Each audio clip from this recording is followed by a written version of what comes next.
So for the purpose of this first part of the demo, we'll go ahead and select human, female, and now we get to select your profession. We've announced that our game will have 8 professions, and previously we'd announced that we have Elementalist, Warrior, Ranger, and now just for Gamescom we introduced the Necromancer. Necromancer, as you can probably guess, uses dark forces of magic, life-sucking energy, as well as summoning undead minions to help support them. For this demo we'll go ahead and select Elementalist. And here we're at a character customization screen. Again, for speed reasons, we have disabled the character customization and just done a random creation. But in the final character customization for Guild Wars 2, we'll literally have millions of options for you to customize the look and feel of your character.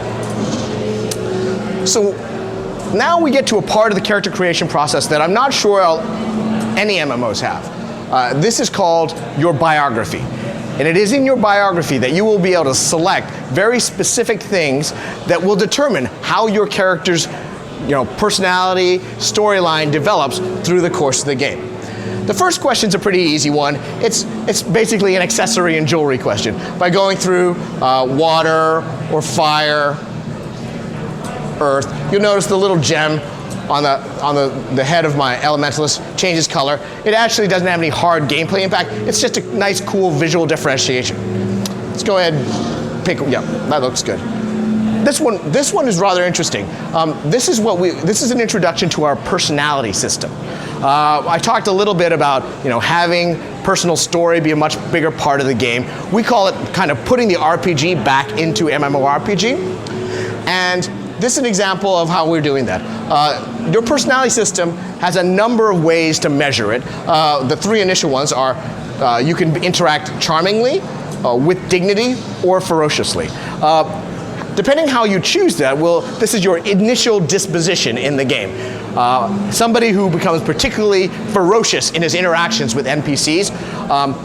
For example, as he walks through the city, children may run screaming from him, in fear. Whereas if you're someone who's particularly charming, children may run up and follow you and sing your praises as you walk through the city. Likewise, as you have conversations with NPCs, depending on what your personality is, will open up different conversation trees and different ways to interact with people. For example, someone who's particularly ferocious may have an opportunity to end a conversation by punching the NPC in the face. So let's go ahead and pick ferocious, just for fun. Okay. So this next one says I was raised as a commoner, a noble, or in the streets. This has a very immediate impact on how your story of the world will start. If, for example, by common folk, I will have friends who are kind of what we'd call, blue-collar workers, salt-of-the-earth friends. If I had chosen nobility, you also notice the clothing changes a little bit. If I chose nobility, I'll have very high, highly placed, noble friends who spend lots of money on me. And the last one, streets. I'll have to worry about things like street gangs. And, maybe I ran in a street gang for a while before I came to my current place. Let's choose common folk for now. And this next one is kind of fun. We won't see the full impact of these, but these will have rather, far-reaching effects later on. What is your biggest regret? One might be, you got passed up for an opportunity, you never recovered your sister's body, and this one's our personal favorite. I was passed up for an opportunity to join the circus. Chances are, you choose that one, something circus-related will come across your doorstep in your personal story. This last one is you choose which human god is you're most affiliated with, and this will also drastically alter how your personal story plays out. Now, what I just showed you, all those things, are very specific to the humans. If I were to play a Char or an Azur or a Norn, I would get a completely different set of experience. For example, the social standing questions, Char don't have this notion of common nobility streets. They may be asked, which legion are you affiliated with? So again, from terms of customizing your personal story, replayability, you'll have a lot of different options if you decide personal story is the way you want to progress through the game world. So go ahead. You'll see what happens here is this a couple of paragraphs, we've summarized all the choices that you've made. This is effectively the beginning of your biography. This is the beginning of your story.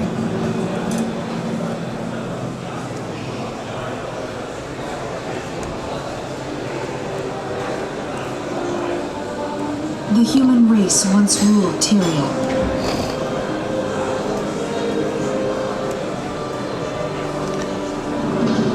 So what you're seeing here Now, we struggle to hold our ground. is the painterly, hand-drawn, illustrated concept art that we're famous for in ArenaNet. We've integrated these into our cinematics Not surrender. to give this feel of grandeur. Nations have fallen.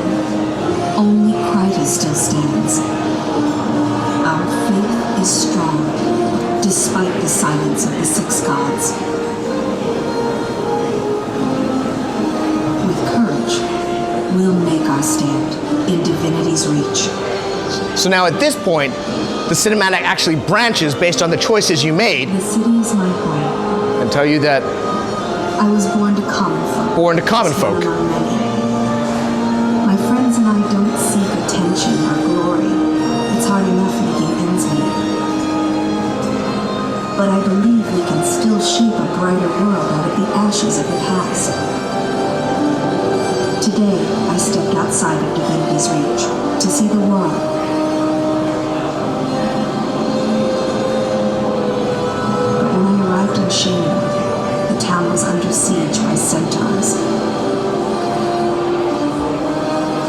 Innocent villagers are in danger. Someone has to help. and you'll see here we actually integrate your character into the cinematic. I have to fight. I have to make a stand. This is my story.